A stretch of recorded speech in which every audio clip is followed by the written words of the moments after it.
Good afternoon, Cross Timbers. Today is March 26, 2014. This is Texan TV News from Tarleton State University campus in Stephenville, Texas, and I'm Alyssa Urbanek. In today's headlines, Tarleton student athletes receive larger scholarships than non-athletes, man accused of stabbing girlfriend is arrested, abortion clinics are being closed, businesses fight Obamacare laws, hunt for Flight 370 resumes in calmer seas, Rangers send former All-Star closer to minors. Now to our top story. In campus news, athletes receive more than twice the amount of scholarship money from the university as other students, based on the most recent completed records of 2012 to 2013. According to the Texan Fact Book, 10,000 students attended Tarleton during the 2012-2013 academic year. Out of those students, about 2,388, or just under 24% of these students, receive scholarship money from university accounts, says Shawnee Wilson, director of the scholarships office.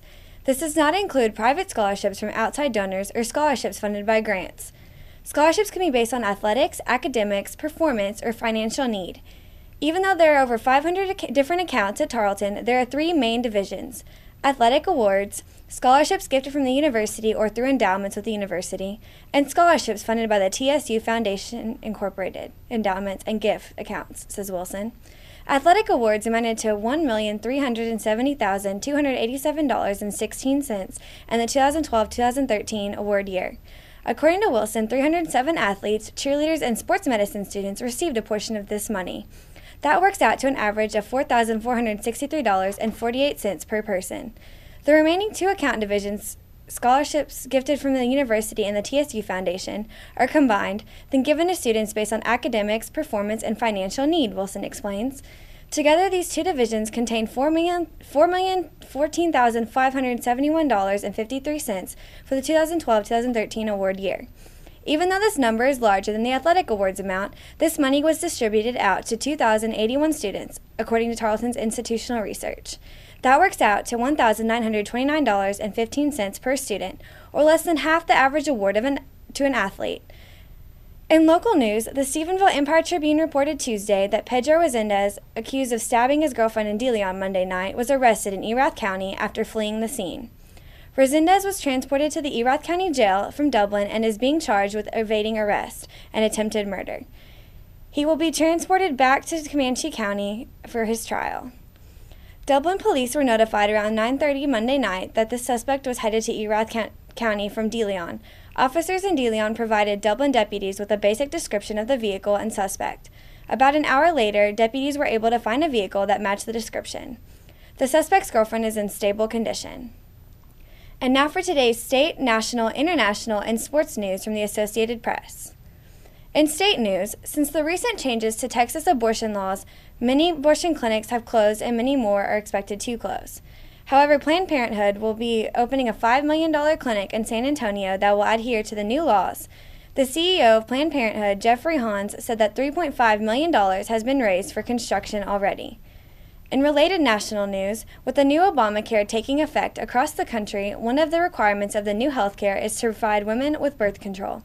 However, on Tuesday, Hobby Lobby went to court fighting that rule to cover women with a health care plan that offers types of birth control that can work after conception is against their religious beliefs. The AP reported that there has never been a ruling that businesses can hold religious beliefs like individuals. The companies in this case and their backers argue that the 1993 federal law of religious freedom extends to businesses. And now we go to the AP for video. I can't believe we're still fighting for this right so many years after birth control came about. It seems like we're way back in the 60s and the 70s again, and I just want to make sure that corporations are treated as corporations and not as people, so that everyone's religious liberty and religious freedom is defended, regardless of your religion and regardless of your form of birth control. Well, we believe that real health care should respect life, and what this case is really about is forcing business owners who have sincerely held beliefs that life begins at conception to fund abortion-causing drugs against their will. And that's against the American dream. It's against all the principles of freedom of conscience and freedom of liberty and freedom of religion that we hold so dearly in this country. And that's why you see so many Americans out here today because this is an issue impacting real Americans, and we cannot live in a country that forces people to participate in activity that they find morally reprehensible. Well, obviously, I am hoping that the religious people will not have the right to impose their religious beliefs on anyone else.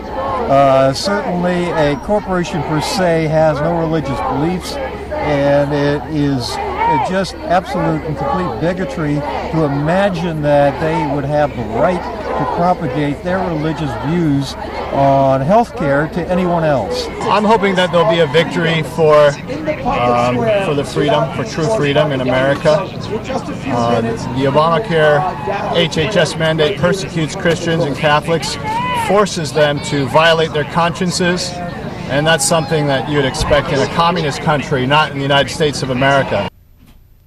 The Obama administration says that if the Supreme Court ruled in favor of the businesses, it could undermine laws governing other various things like immunizations and minimum wages. The evangelical Christian family that owns Hobby Lobby employs more than 15,000 full-time employees and also owns the Mardel chain of Christian bookstores.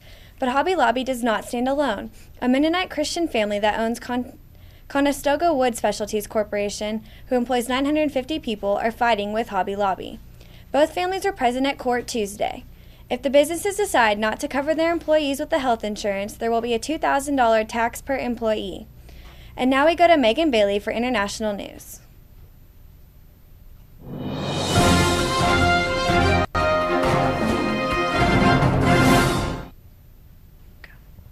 In international news, as frustration was setting in, calmer seas returned Wednesday, and the search for the remains of Flight 370 began anew in remote waters of the Indian Ocean off Western Australia. Gale-force winds that forced an all-day delay Tuesday died down, allowing a total of 12 planes and 2 ships from the United States, China, Japan, South Korea, Australia, and New Zealand to resume the hunt for any pieces of the Malaysian Airlines jet. Tangible evidence for the family seeking closure after more than 2 weeks of anguished uncertainty. Although officials sharply narrowed the search zone based on the last satellite signals received from the Boeing 777, it was still estimated at 1.6 million square kilometers, an area bigger than Texas and Oklahoma combined. The Australian Maritime Safety Authority, which coordinates the search on Malaysia's behalf, said Wednesday's search will focus on 80,000 square kilometers of ocean. The search area is about 2,500 kilometers southwest of Perth. Malaysia announced on Monday that an analysis of satellite data received after Flight 370 left Kuala Lumpur for Beijing on March 8th indicated the plane had gone down in the Indian Ocean, killing all 239 people aboard. The finding did not answer troubling questions about why the plane was so far off course, and China, home to 153 of the passengers, demanded that Malaysia turn over the satellite data used to determine the plane's fate. The satellite information does not provide an exact location, only a rough estimate of where the jet went down. Defense Minister Hishamuddin Hussain said the data is still being analyzed to attempt to determine the final position of the aircraft, and that an international working group of satellite and aircraft performance experts have been set up. Monday's announcement that there were no survivors unleashed sorrow and anger among the victims' families, who have complained bitterly about the lack of reliable information from the Malaysian officials. Investigators will be looking at various possibilities, including mechanical or electrical failure, hijacking, sabotage, terrorism, or issues related to the mental health of the pilots or someone else on board.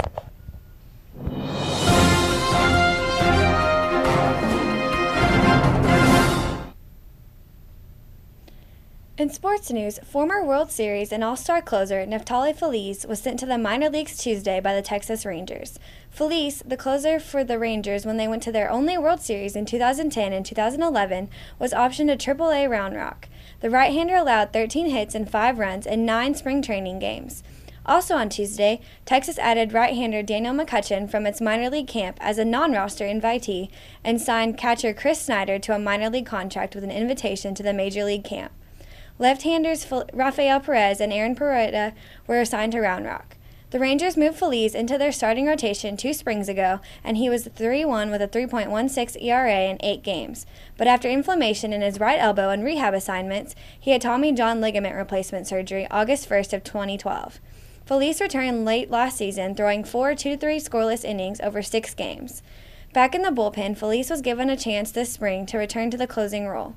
But the Rangers said last week Joakim Soria, a former two-time All-Star with Kansas City, who also had Tommy John surgery in 2012, would be their closer.